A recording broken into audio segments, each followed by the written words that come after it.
Guys, Guillaume here, CEO of lemlist. I'm super happy today and super pumped to show you what we call the conversational email outreach model, which in a sense will allow you to acquire more customers, build warmer relationships, and keep your customers.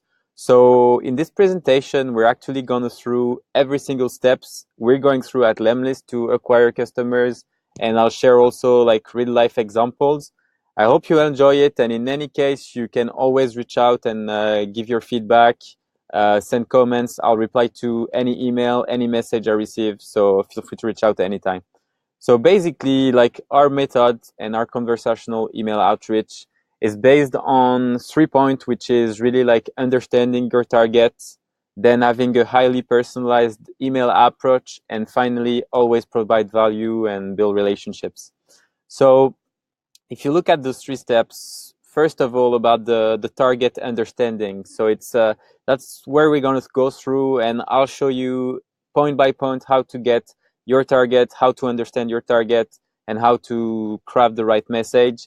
Then I'll start talking about a bit more about the outreach, like how do you do your proper copywriting, personalization, and so on.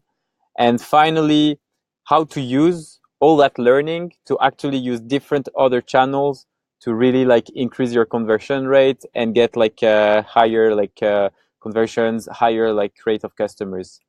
So state of the art at first. So what does the basically current situation looks like today? Okay, so this is the thing. Whenever I put a photo of myself like this in the presentation, it means that this is a key part, key learning. So please be careful on these specific points. So as you probably know, customers have really shifted away from products to relationship. So to build relationship, it takes time and you need to provide value. So, and this doesn't matter whether you're in B2B or B2C. Relationship is a relationship. You can't become like the best friend of someone or the most like important person of a specific field or domain or an expert in a niche if no one knows you. You can't do that from day one. It needs time. And that's what come with the third point, which is basically instead of trying to really like extract stuff from people, give value, give it for free, and people will get back to you with much more value and business. But I'll get to that point a bit later. So another word about automation, because I know everyone here is talking about growth hacking, is talking about automation, is talking about, okay, automation is great, but let's be honest, when it comes to building relationship, there are things that you can automate, but some other thing you can't. We're all human in the end, and even though automation is really helping, I'm absolutely pro automation, but in a smart way. So sales, in essence, is about people, and you won't scale that. It's not possible. But like human efforts, however, are like the ultimate tools, and building relationship go through human. But there are ways to automate that as well, and we'll discuss that actually in a few minutes. The target audience. So if you remember in the intro, I said that was the really most important things. Let me explain why. If you don't understand your target, your message, it's going to be totally wrong. No one's going to listen to your message. Like, for example, you really need to focus and nail what you're saying. And that goes with understanding your target audience. So now you're probably saying, okay, Guillaume, like, how do I understand and how do I get data on my target audience? There you go. What you need to do is define what we call ideal customer profile. Some people call it personas, but in a sense, you need to, this is like a little example. So really build it like it was a resume, okay? So find your target, find a photo. This is a stock photo of a guy. I even called him like Josh Thompson, is like a startup founder, SME founder. Basically what he's looking for, it's really like to grow his business, become profitable, increase sales. Okay, so also ask these questions to you. Like these are really important questions. So first is goals and objectives. What your target is trying to achieve. So you need to really put yourself in his shoes. He's trying to grow business, trying to be more profitable, maybe find the right acquisition channel. So how did you hear about us? So basically, like, okay, content. For example, he was actually watching the video I'm shooting right now. Maybe it's you actually. Like, you're a startup founder, you're a semi-founder, you're in charge of sales, you want to grow your business, and that's why you're interested in actually watching this video. So you watch content, then you went on social networks, probably like check out our Facebook page, our community, so that we're giving value, always giving value bombs to the community. And finally, we send out an email or we're retargeting, and you were like, okay, I'm going to be interested and sign up. Then you need to have in mind the path to purchase. Why this is important? Because this would help you understand which part of your funnel you need to optimize and also track everything. Finally, this is also really, really important. So what could hold him back? So for example, what could hold you back to use lemlists? Okay, so you already have an email automation tool. Yeah, probably, but it's not as good as lemlist, obviously. Just kidding. But okay, I don't do sales emails. Maybe you've never tried sales email. Okay, it's too expensive. Okay, I don't have time. So you see, this is the type of objection people could get to whenever they want to use lemlist. But okay, you need, now that I have the objection, I can answer. We already have a similar tool. Okay, just try it out. If you get better results, and you'll get better results, then you'll get a better ROI. Okay, it's too expensive. There is a free trial. It's free. You test it. You have nothing to lose. And then based on the replies and the clients you'll get, then you build your ROI. You'll see, you'll get a nice ROI. I don't do sales email. Okay, that's okay. At least you're watching that video. So you know what? It's quite great because right now I can teach you a bit like how to do sales email, how to get better at it. We even have an academy for that. And finally, I don't have time to test a new software. Okay, in that case, you know, like it's okay. Like you don't have time, you don't have time. You know, like you can't sell to everyone. And so okay, so gather a lot of information about your persona. So how to do that? Two different options. First option is you already have customers. So that's quite good. So you go to your LinkedIn Sales Navigator, like your client base, through the ads or Google Analytics, and you try to gather as much data. LinkedIn is really good about that because you can go through your profile, you can go see like in which company is working, what is its position, and then you can find like similar audience. If you don't have customers, because in most cases, like when you grow a business, that can happen, the thing that you need to do is really ask your question, who I built my service for, or who I built my software product for. And when you answer that question, you go through the questions before and through the all steps to build your personas, and you'll see that you'll get something, and you start making that persona talks. It's also really important. Make him talk. Like try to have like fake discussion. I know that sounds like a little bit crazy, but if you make him talk, you'll see that basically you're going to start building like understanding his pains, understanding what can hold him back, and then your message will change and you get ready to any questions, anything. Okay, so finding the right channel. We'll see later that it's really good to be like omni-channel, so multi-channel a bit everywhere, but still it's important to understand where your customers spend time. Are they like on LinkedIn? Do they like write a lot of articles? If yes, check their articles. What are they interested in? If they're on Facebook, what communities are they following? Like what type of thing they like? And this will allow you to really gather data and really understand an in-depth understanding of your customer profile. So again, photo of me. So it's important. As I was mentioning, you know, like in the points of the persona I was showing early on, like one of the things that could hold back someone to use lemlist was I don't have time to use a new tool. It's okay, you don't have time. Like I'm not going to push you to sell, I'm not going to push you to buy lemlist. I don't want to push anyone actually to use our software. Not everyone is our target. We don't want to sell to anyone. Like we want to provide value, and that should be the same for you guys. So if your service, if you have a service or if you have a software, your goal is really to provide value. So really focus on that. Don't try to sell to everyone. Try to be focused, find the right targets, get a really in-depth understanding of your targets, and that way you'll craft the right message. And as I said, spending hours to close someone is really like a bad idea. Okay, so now the point that you've been probably waiting for, email outreach. Okay, so that's a really interesting case. I really like doing that. So outreach A versus outreach B. Okay, 2,000 emails, 70% open rate, and 1% reply rate for the first one. Second one, 100 emails, 48% open rate, and 20% reply rate. Total, for both cases, it's 20%. But in which case would you like to be? That's a really interesting question. Some people really don't care about targeting and they keep spamming. And actually, we're really, really, really, really against spamming. So if your goal is to spam people, please don't sign up on lemlist. Really, like use another tool. Go to see one of our competitors. No, but seriously, why it's so important? It's so important because first of all, when you're building a business, spamming people is not cool. Like you're gonna damage your reputation. But also, it also means that when you have like such low open rate and reply rate, it really means that you didn't spend time understanding your target. It means that the message that you're crafting is not good. I'm not saying that I've never done it and I'm better. Like, of course, I did it. I've learned from my mistakes, and now, whenever I try to do outreach, I really spend time personalizing the message, and I'll show you later a bit like how to do that exactly.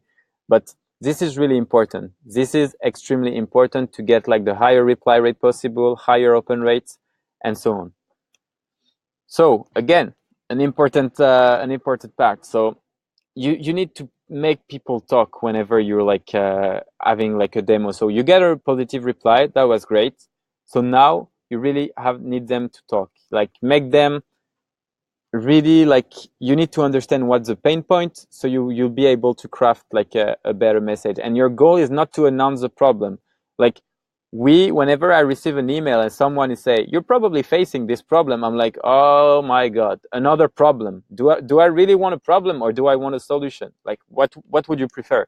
Having someone who's talking about your problem, or having someone who's talking about potential solution? I guess it makes sense. Like, don't announce the problem, fix it. And also, like, don't be manipulative. Like, some people really like are really good at selling, but then, in the long run, it won't pay.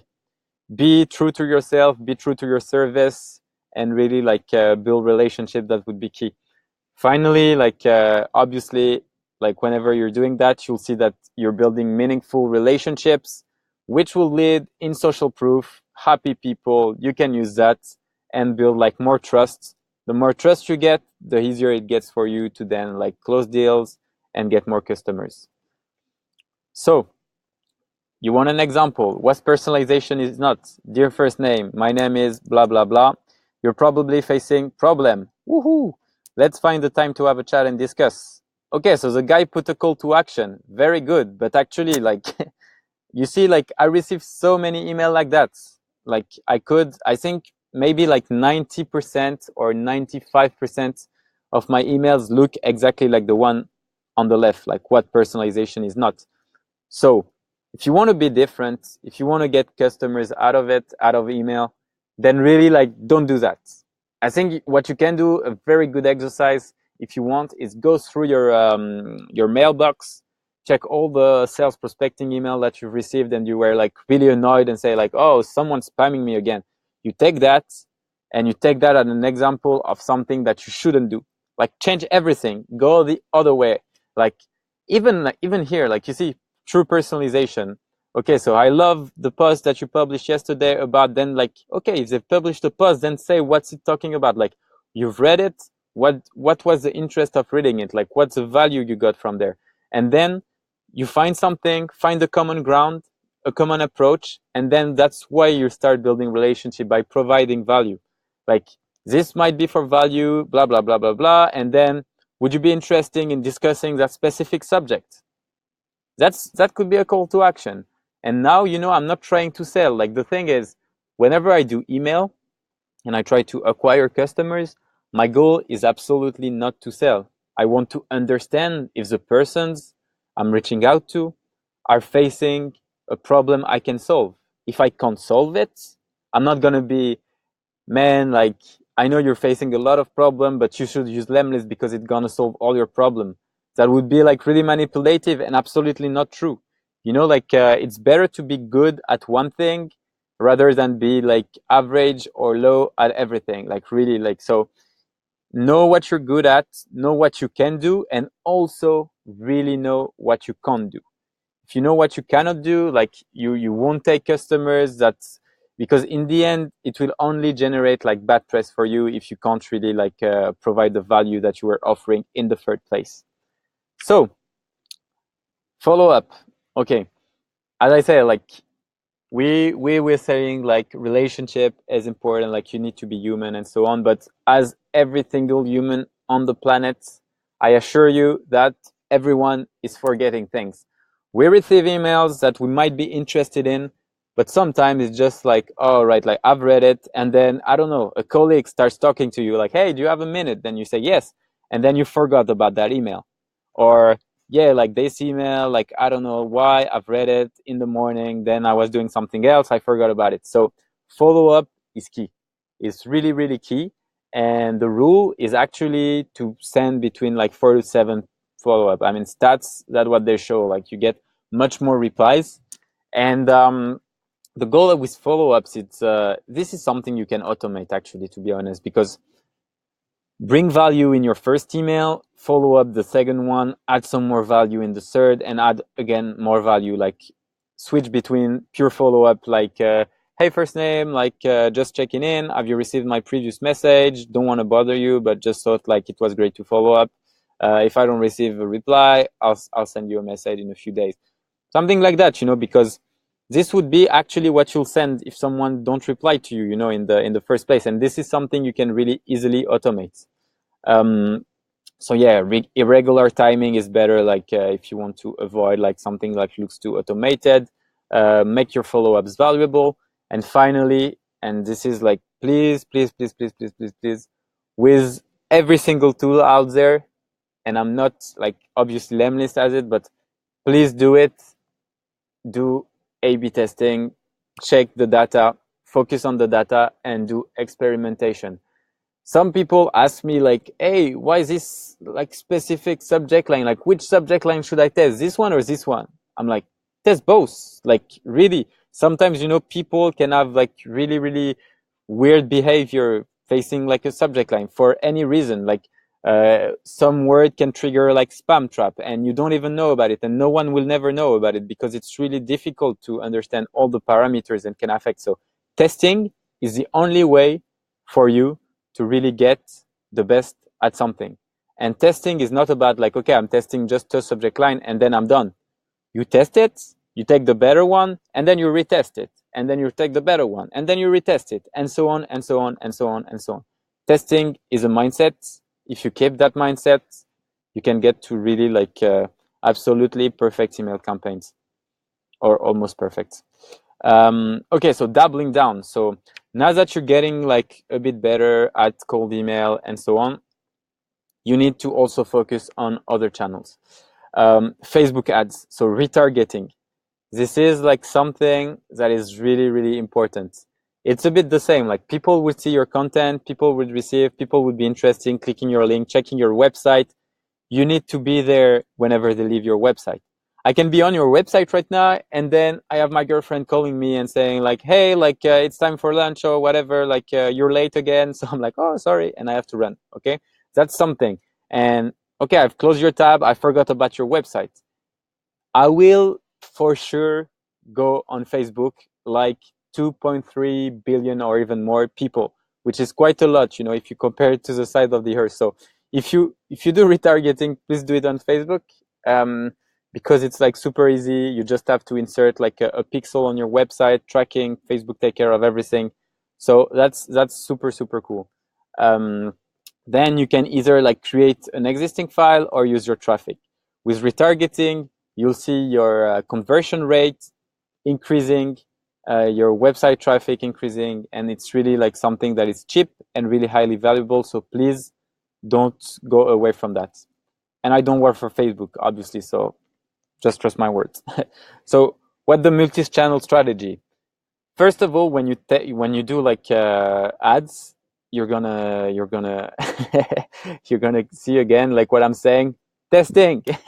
Why testing is important? I think I've said it enough, but I'll trust my word and do testing.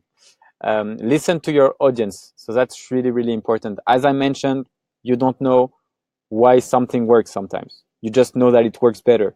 So keep doing that thing. Like, for example, Neil Patel, he was basically saying that whenever he's smiling during videos, it works best. So he was starting smiling. Some people could have been saying, no, it's like serious. I need to be serious because basically, like, if I'm more serious, people are going to take me more seriously. So I need to talk like this, be like not smiling and so on. Like, okay, test both, like, and the one working best, then do that thing, because your audience might like something, and for some reason that you will never know. Then learn from those tests, adapt your message, and really like keep testing. So repeat, test again, test again, test again, test again. That way you really would get like a super top funnel where everything is perfect and fine-tuned. And also, whenever, actually the thing is, it's really interesting, but the more you understand your audience, the higher your conversion rate is, the more narrow your targeting can be, and also the higher your conversion rate become on your website as well, because you can also change the copy of your website based on the results of some ads, of some testing, and so on. So really, like, have the test mindset and you go really far.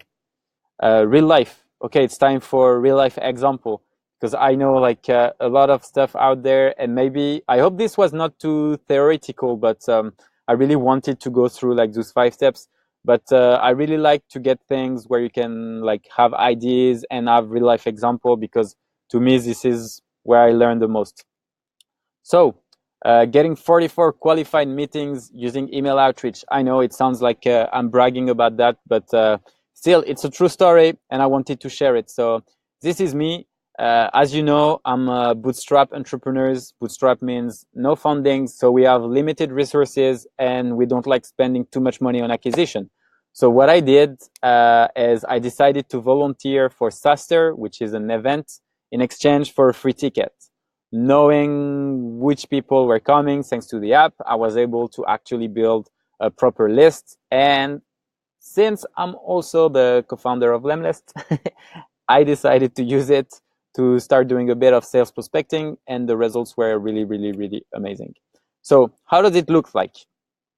We used actually lemlist to send personalized images and video. That's what really makes us very different. Like, we're building all this experience that makes every email look different. Every email is very catchy. So here, as you can see, it's like first name, let's meet at SaaStr Paris. As I mentioned, SaaStr is the name of the conference. So bonjour, first name. Here I put the French touch. I probably noticed it. I have a little accent from Paris. So basically here, very short message and then a video here. So as you can see in the background, it's like website screenshot of the person that I will send the message to. Here it's like his profile picture and for you first name. On the right side, you have an example of a guy named Francois who actually works for a company named Talkus that we use. And is also actually like our co-founder at lemlist as well. So basically, you have the preview here, and for each person I was sending the message, it was different. Then what would happen when the person would click? It would arrive on our website that would have been personalized. So everything is done with lemlist. We have actually like built that technology, and here you can see that within the video we're putting like dynamic logos, dynamic screenshots, and you have like here also personalization on the website. Bonjour Francois, blah, blah, blah. When the video ends, special message as well in the chat. So this is thanks to Talkus, which is really like an awesome tool. Like, seriously, you have a chat that is directly connected to Slack. No matter where people are talking, you can answer from Slack and they receive the message directly in their right channel. So Talkus is really, really dope. And thanks to that, actually, when the video was finished and we're sending that message, we also had like a notification in Talkus saying that the person was watching the video. So I could be ready either to answer, either to like have a chat, and so on.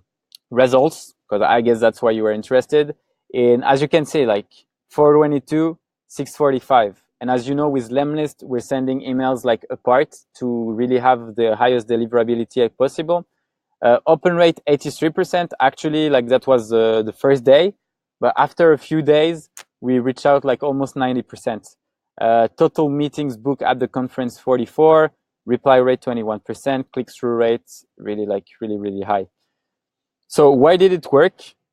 First, it was highly relevant. Like I knew they were going to a specific event, so it was really easy for them to meet. People go to events to meet, and it's really good. Like second, I was emailing them with a video or a photo or whatever makes things much more human. If you put yourself directly in a message or in an email, people really like can see the person. It looks like a real human. Like sometimes, when I receive an email like, "Hi, my name is like Diana from blah blah blah blah blah," the only thing I see is really like an old fat dude behind like his computer, and who have created like a fake email address and sending message to get like more replies with a fake name. If I see a video of someone, I'm like, okay, I know that people, or I could see his face. Or if I see like a picture of someone doing something funny, I'm like, okay, like this is someone, like he's starting building a relationship. I want to answer. I'm not saying that people are gonna buy it for sure, or like would buy your service or product. That wouldn't be true. But the thing is, since it makes things more human, you'll get better results. Like that's just it. So as you can see here, like in less than, let's say, 2 hours, I had like more replies that I would expect. And people were also like extremely like happy, like never received a cold email like this before. I'm impressed. Would love to talk to you at Taster, blah, blah, blah, like positive replies. Engagement also, receive people posting stuff. So it was great. Like if you stand out, people are going to notice it. And I can assure you that you'll get replies and positive replies. Okay. Second example, actually, like this entire deck was built by Vuk. Vuk really has been helping us out at lemlist a lot. He's done like an amazing job, and basically, like the way he found his job at lemlist was actually using this method. So I think you can get inspiration from it, because even though it's to find a job, in essence, it's really something you can use and adapt it to anything else, which we can be like recruiting someone, we can be like sales, we can be reducing churn from your user, because it's the same process. So again, what did Vuk start at the beginning? He started with communities. So this is a community I'm on, like SaaS Growth Hacks. I love SaaS. I'm a SaaS builder. I really enjoy the group as communities. So he was checking me because like I was posting some interesting topics, some stuff on it, and that's how he noticed me. Then he started like, okay, who are they? Like, who are these people? So then he went, on lemlist, on LinkedIn, check our profile. Who are the co-founders? What were we doing exactly? What's our parkour? Like, what's our resume and so on. Then again, like he wanted to dig even deeper, so he signed up to lemlist, tried to check our onboarding. Then he saw that we had a community with almost 1,000 members on Facebook at that time. So basically, we still have it, but numbers growing. Basically, like what Vuk told me is, I saw what you did and what were your marketing decision, and I really liked it. So he decided to reach out by really understanding. So he was like, okay, I want to become like your Kobe Bryant. For me, it was really interesting because I'm also like a huge basketball fan. So I was like, okay, this is cool. Like he found the common ground. So then he started talking about like articles, very like everything was really precise. When I started reading his message, I knew that he had done like some research. From really like, I don't know, 2 seconds, I knew like he has been personalizing his message. So what did I say? Okay, great. Like let's have an interview tomorrow. And now since then, it's been working. So what he did, again, understand his core audience. His ICP was like a SaaS founders that would do a lot of content, that was maybe looking for some help regarding social media content and so on. And what he did, simple. He gave value. He started by giving me value. Then he started again, giving even more value. And then again, giving again more value. And he didn't ask for anything. First time I started working with Vuk, He told me, okay, give me a task. And then what did he say is like, okay, I'm like, okay, how much do you want for this specific task? He's like, no, if you're happy with what I do, then we start talking numbers. And I was like, okay, that's weird. Like, I want to pay you. He's like, no, no, no, I won't pay you. Like, just like give me carte blanche, and then I'll show you like what I can do. If you're happy with it, we can start contract. So I was like, okay, why not? I gave him a task. After like he had like 5 days to do it. After 3 days, I received a message. Okay, it's done. So I was like, okay, this is a bit quick. Let's check. Awesome job. And he went even further than the task I gave him. He put it like his own work, his own touch, and some more. So I was like, okay, this guy is good. I need to like basically like hire him. And since then, we've been working hand by hand. We're really working hard on this project and on this deck. So I hope you guys are enjoying it. And what he did also was not announcing a problem, but really like fixing it by just giving like a solution. So Woozwook is here, head of content now at lemlist, and me. I think you know me, like Guillaume. So two things. Now that you have an overall view of what is conversational email outreach, you can now join our Facebook community. It's entirely free. Here we're sharing like best practice tips and a lot of things. And you can also connect with us directly on LinkedIn. Ask questions. I really answer every single of my message, except if it's basically someone telling me like, I have an IT software company and I can help you out with building, like, okay, if it's just a message genuine that you've been watching content and you have a question, I'll be answering either here on LinkedIn, Facebook, the chat on Talkus. Anytime you can reach out to me, I'll answer. I'll spend time always answering because it's really important for me to help you guys out. So yeah, you know where to find me, and I wish you an excellent day, and I hope you enjoyed it. If you have also if you really like it, you can share this video. You can comment, you can like. All these things are really, really important because for us, it allows us to basically say, this was a success or this was a total failure. So hope it will be a success. But thank you guys. Have a great day. Bye.